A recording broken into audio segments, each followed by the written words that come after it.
Hai anak-anak, apa kabar? Bertemu kembali kita dalam pelajaran kimia kali ini. Kita akan belajar tentang penemuan nukleus dan juga neutron. Sudah siap belajar? Tujuan pembelajarannya agar anak-anak dapat memahami penemuan nukleus melalui percobaan dari Ernest Rutherford. Berikutnya juga dapat menjelaskan stabilitas atom dan memaparkan sifat-sifat dari neutron. Sekarang, mari kita lihat penemuan dan hasil percobaan dari Ernest Rutherford. Sebelumnya kamu harus tahu dulu anak-anak tentang partikel alfa. Partikel alfa adalah partikel-partikel bermuatan listrik positif yang dipancarkan oleh zat radioaktif seperti uranium dan juga radium. Nah, iradiasi alfa tidak dapat menembus kulit anak-anak, kulit manusia ya, jika sumber radiasinya berasal dari luar tubuh. Sekarang mari kita masuk dan melihat dan mempelajari tentang model atom Ernest Rutherford.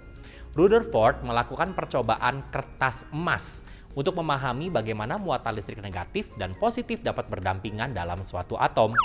Beliau membombardir partikel alfa pada kertas emas setebal 0,00004. Beliau mengamati efek partikel alfa pada plat fotografi atau layar berlapis seng sulfida.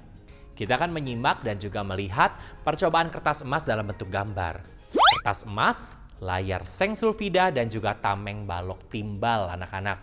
Sampel radioaktif memancarkan sinar partikel alfa ke arah kertas emas. Sebagian partikel alfa memantul kembali, sebagian besar partikel alfa membentur di sini, dan juga beberapa partikel alfa dibelokkan. Dari percobaan tadi, pengamatan yang dilakukan Rutherford adalah sebagai berikut anak-anak. Hampir semua partikel melewati kertas emas tanpa dibelokkan. Dan dari 20.000 partikel, hanya sedikit yang dibelokkan dengan sudut yang besar dan sangat sedikit yang memantul setelah mengenai kertas emas. Namun sebagai catatan, percobaan ini harus dilakukan dalam ruang vakum karena udara akan menyerap partikel alfa sebelum partikel alfa mengenai kertas atau layar. Dan hasil percobaannya, yang pertama, karena sebagian besar partikel melewati kertas tanpa terbelokkan, maka sebagian besar volume yang ditempati atom adalah kosong. Berikutnya, terbelokannya partikel membuktikan bahwa ada pusat yang bermuatan listrik positif dalam atom yang disebut nukleus atau inti atom. Dan adanya sedikit partikel yang memantul menunjukkan bahwa inti atom sangat padat dan keras. Lalu hasil berikutnya, karena ada sangat sedikit partikel yang terbelokkan, ini menunjukkan bahwa ukuran nukleus sangatlah kecil dibandingkan total volume atom. Lalu elektron berputar dalam orbit lingkaran mengelilingi inti atom.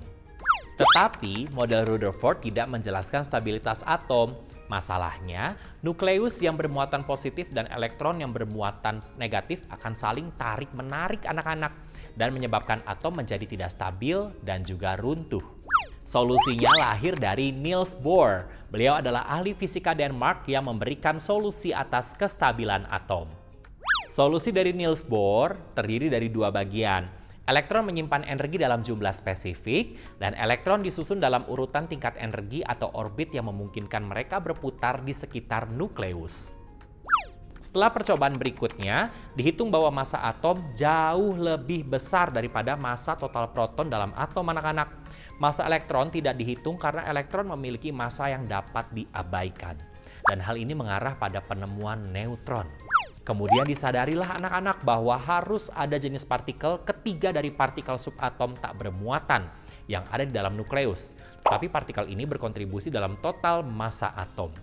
Pada tahun 1932, James Chadwick menemukan neutron. Mari kita melihat sifat-sifat dari neutron. Bagian tak terpisahkan dari atom dan ada di dalam nukleus. Yang kedua, mempunyai ukuran yang sama dengan proton. Dan secara muatan listrik netral atau tidak ada muatan listrik. Dan massa neutron 1,676 dikali 10 pangkat minus 24. Lebih besar dibandingkan proton anak-anak. Akhirnya mereka menyimpulkan bahwa partikel-partikel subatom terdiri dari proton, elektron, dan juga neutron. Nah anak-anak, berikutnya kita akan melihat partikel-partikel subatom dalam bentuk yang lebih terperinci ya. Untuk partikel proton, simbolnya dapat dilihat sendiri. Muatan relatifnya adalah plus 1. Massa atom dalam gram adalah 1,672 dikali 10 pangkat minus 24. Massa relatif atau AMU adalah 1 dan posisinya di dalam nukleus. Itu untuk proton. Berikutnya untuk neutron. Simbolnya dapat dilihat sendiri anak-anak. dan muatan relatifnya adalah 0, dan massa atom adalah 1,676 dikali 10 pangkat minus 24. Massa relatifnya atau AMU adalah 1 dan posisinya masih di dalam nukleus. Berikutnya untuk elektron, simbolnya dapat dilihat sendiri anak-anak. Dan muatan relatifnya adalah minus 1.